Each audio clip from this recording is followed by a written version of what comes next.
होबाय आंनि गोदान मोनसे भिडिअ नोंथांमोनखौ खुलुमनाय अननायजों लोगोसे बरायनानै लाग्रोनाय जाबाय। आसा खालामो नोंथांमोनाबो गासिबो मोजाङैनो दङ। स' आंबो दासान्दि इसोरनि अननायाव मोजाङैनो दङ। स' लोगोफोर गोदान भिडिअखौ नोंथांमोनखौ जोबजासिम नायगोन होननानै आसा खालामनाय थाबाय। नोंथांमोनाबो जोबजासिम नायगोनखौ आङो सानबाय आरो।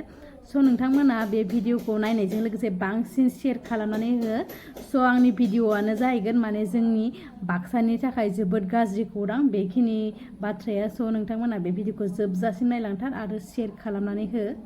जोंनिनो रोजा रोजा बिएलटि आरो एनडिपिएफबि दावहारु मुंख्लंनि थाखाय मोननाय जोंनि बिटिसि हालामनि सिङाव थानाय बाक्सा जिल्लानि गोहो आरो पावारखौ मैयानिफ्राय जों खोमाना लानांबाय। बर' हारिया बिदिनो सानफा एफा गोहोखौ खोमाना लासिगोन नामा? खारदों एबारनिफ्राय जोंनि जेंना सुस्रांनो रङिया हासाफोरनि ओनसोलाव। स' सासे माने नोंथां एबा आदा बिथाङा माने बुंनानै होदों आरोना, बे भिडिअनि गेजेरजों आं देखायगोन। स' आं माने फट'खौ होनानै बेखिनिखौ आं बुंनाय जाबाय। जुदि बेयाव गोरोन्थि जायोबा नोंथांमोना आंखौ अननानै निमाहा होफिनगोन होननानै आसा खालामनाय थाबाय। स' आदा नोंथां बिथाङा मा बुंदों नायदो। गुड मर्निं लोगोफोर, आङो दिनै बाक्सा कर्टनिफ्राय मोनसे भिडिअ पस्ट खालामनो नागिरदों। बे भिडिअ पस्टआनो जाहैबाय, जोङो मैया मोनाबिलियाव जों नुदों मोनसे अर्डार रेजिस्टार भिजिलेन्सनिफ्राय। बे रेजिस्टार भिजिलेन्सनिफ्राय जितु अर्डार नुदों, बेहाय जोङो नुनानै बागदावखांदों जोंनि बाक्सा बारनि एडभकेटफ्रा। लेटारा फैदों from Utpal Rajkhowa registrar vigilance Guwahati हाइकर्टनिफ्राय। दा बेहाय जोङो साबजेक्ट मेटारा जाहैबाय designating the court of sub-judicial, judicial magistrate and additional district and session judge court Rongya Kamrup as a jurisdiction court of Tamulpur and Goresar police station instead of Mosolpur. Tarmane ma जोंनि मसलपुर कर्टनिफ्राय बेखौ रङियायाव दाननानै लांसिगोन। दा बे कारना मानि थाखाय जों बुंनो हाया, किन्तु जोंनि बिटिसिनिफ्राय जितु मोनखानाय थाखानायखौ मोनसे दिनै जोङो सासे एडभकेट हिसाबै आं बेखौनो बुंनो नागिरदों। जोंनि बर' फिसाफ्रा गोदोनिफ्रायनो आन्दलन खालामबोबाय थाबाय। दिनै जों बिटिआर सुक्ति खालामनायनि उनाव मा मोनसेबो जोंनि बर'नि फेभाराव मोनसेबो अर्डारानो ओंखारला। गासिबो मोनसे उल्थासो अर्डार ओंखारजोब्बाय। मैयानो जितु नटिफिकेसन, बे नटिफिकेसनाथ' ओरैबायदि गिख्रांथाव मोनसे, मानो होनबा जोंनि प्रेक्टिसिं एडभकेट बाक्सानि जितु प्रेजेन्ट जितु एडभकेट बिथांमोननिफ्राय दिनै सेनानै दिनै रङिया कर्टआव मानो लांनो हाखो?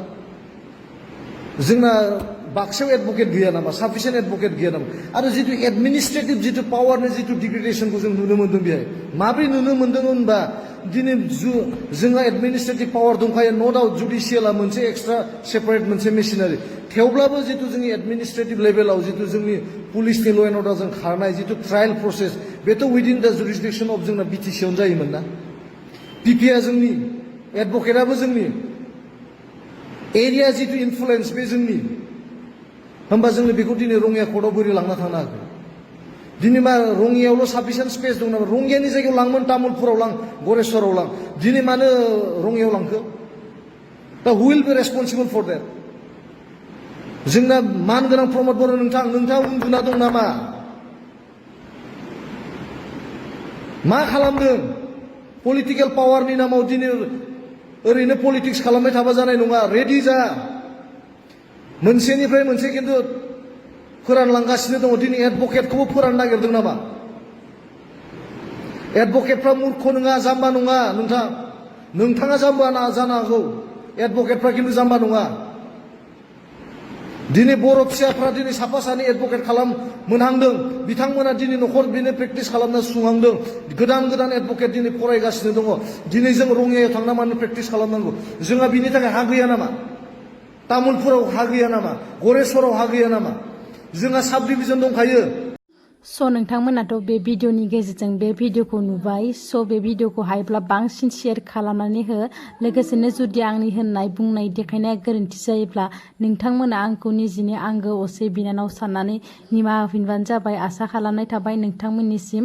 स' आंनि दिनैनि भिडिअआ बेखिनियानो। नेक्स्ट भिडिअ थाबैनो लोगो मोनफिनसिगोन। बाय बाय।